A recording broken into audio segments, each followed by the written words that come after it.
Trinity number 11, Francis Manapul doing all the things. So this was the conclusion to this, what, 3-part story? Just to say that there's a couple of other artists on here as well. Oh, is there? Yeah, art by Manapul, Scott Hanna, and Scott Godlewski.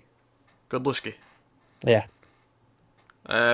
He did Superman this week. Yep.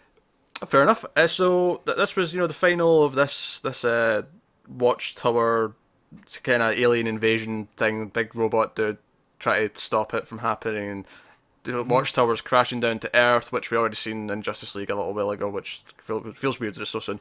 We have the team kind of try to stop it. Superman's trying to hold it. Wonder Woman's trying to hold it as well. My favourite part of it was kind of the conclusion to that, where you actually see like they've landed on top of a LexCorp building, and the Lanterns have like put these big essentially big scaffolding support things, beams to help hold it up. I thought it was an okay issue. I didn't love it. It's kind of how I feel about the whole arc, where it feels like kind of a filler story that's not that important. Yeah, it feels like a showcase for Manapul just to do some art stuff. Pretty much. I really like the Wonder Woman stuff at the start. Like her conversing with the alien. Yeah, and she sees it as like a life form that's just kind of misunderstood, and I mean, ultimately at the end, it's like it's allowed to live on Earth, near where the White Mercy is, outside of Hamilton, I guess.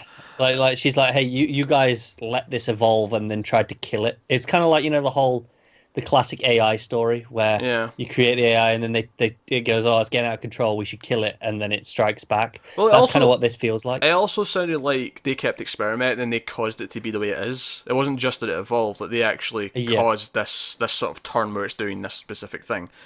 And the reason why this big guy was trying to erase it was because he wanted to erase the fact that his civilization caused this and whatever it was going to do.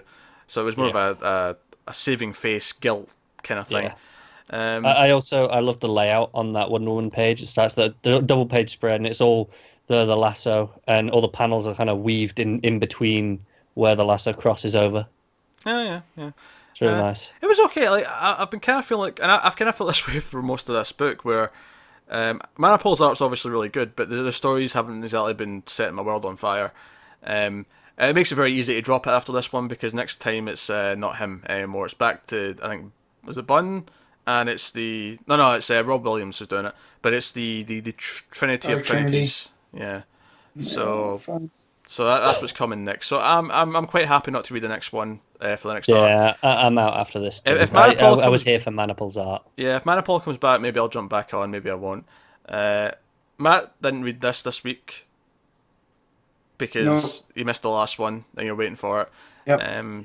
Honestly, I don't have a lot to say. It was fine. It was an easy read, but I didn't leave any lasting impressions on I'm me. kind of out. As much as I love Manapul, I'm kind of out on Trinity because it feels like it's hitting the same stuff as Justice League. It's better than Justice League, but it's not really feeling much more of an impact. It's in the same space. Yeah. Where it's kind of just these stories that don't really contribute to anything. Because at least that first arc played with the Black Mercy and all of that, and kind of delved deep into who these characters are. This stuff is just sounding like superheroics, and that's fine, but for a monthly book. Yeah, it's not bad. It's just... that's pretty much what it is, but it's... Yeah. That's the thing, I don't mind it, because it's just Manapul giving himself an excuse to draw stuff. I think because we have so many good books that are really doing stuff with the characters, like having a book like this, like sort of tacked on after them all, where it's just for generic kind of superhero stories, like that's not necessarily a bad thing. It's just, I don't really need it on top of everything else. Like, it's not really doing anything to stand out where I'm like, I need to read that. I think as far as the just generic superhero stories go, it's up there. It's definitely enjoyable. It looks great. So, but compared to Justice League, which is also the generic superhero stories, whereas that's actually kind of rough. This is never that.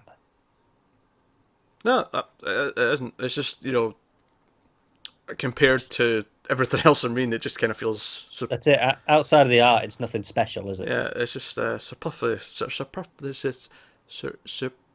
Superfluous. Thank you. Superfluous. I just watched him struggle. I was enjoying that. Superfluous. It's the difference between you and me. Again, Connor has no soul. It's just one of those words I have a tough time with. Just one of those words. I will say I really loved the last panel where you've got they're all in their civvies, and you've got Clark and Diana flying off, holding Bruce in the middle. It's like he's their kid. Yeah. Yeah, you're in Oh my trouble, God, Bruce. And like Come with us. it's a quite a long shot, but I'd have loved to have seen Bruce's face as they were pulling him up like that. Yeah. I need to see this now. Damn it. That'd be funny.